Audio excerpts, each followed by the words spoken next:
নমস্কার দর্শক বন্ধুরা, শিবপুরাণ অফিসিয়াল ইউটিউব চ্যানেলে আপনাদের সকলকে স্বাগত জানাই।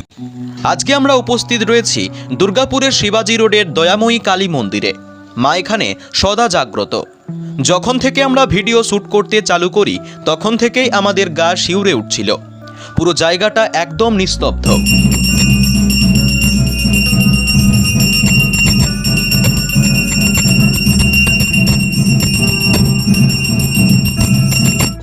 এখানকার বাসিন্দারা জানায় আমাদের অনেকেই মায়ের দর্শন লাভ করেছেন রাত্রেবেলায়।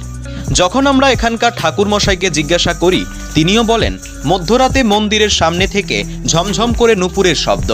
এই মন্দির নিয়ে অনেক কথা রয়েছে, যেটা মা নাকি এখানে রাত্রেবেলায় চলাফেরা করে, অনেকে দর্শনও পেয়েছে শিবাজির এখানকার অনেকে মানুষ। এটা কি আদৌ সত্য? হ্যাঁ, কিছুটা তো সত্য বটেই, কারণ অনেক রাত্রেবেলায় ওই নুপুরের একটা আওয়াজ পড়ে। রাত্রেবেলায়? হ্যাঁ, অনেক রাত্রেবেলায় একটা নুপুরের আওয়াজ পড়ে। নুপুর আওয়াজ পাওয়া? ওটা লক্ষ্য করলেই প্রায় পাওয়া যায়, প্রায়। আপনি কি এখানেই থাকেন? আমি এখানে। আপনি আওয়াজ পেয়েছেন? হ্যাঁ, আমিও পেয়েছি।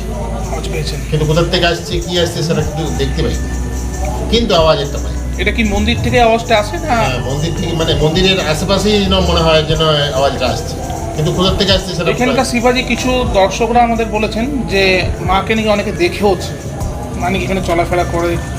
হতে পারে, কিন্তু আমাদের চোখে পড়ে না। আচ্ছা, কতদিন ধরে রয়েছেন? আওয়াজ ওইটাই আমরা পাই, মানে একদম পুরো ঝমঝম করে। হ্যাঁ, জমজমে একটা নুপুরের যেরকম আওয়াজ, সেরকম একটা আওয়াজ কিন্তু অনেক বেশি রাত্রিবেলা পাওয়া যায়। 12টা, 12:30 রাত্রি এরকম সময় একটা নুপুরের আওয়াজ। কতদিন ধরে পুজো করছেন এখানে? আমি তো এখানে দীর্ঘ প্রায় 30-35 বছর আছি। কি নাম আছে? আমার নাম হারাধন। মায়ের পাশে রয়েছে মহাদেবের মন্দির। প্রতিদিন সকালে যেমন নিত্য পুজো হয়, সন্ধ্যায় কিন্তু সন্ধ্যা আরতি হয়। এরপরেই মাকে শয়ন দেওয়া হয়।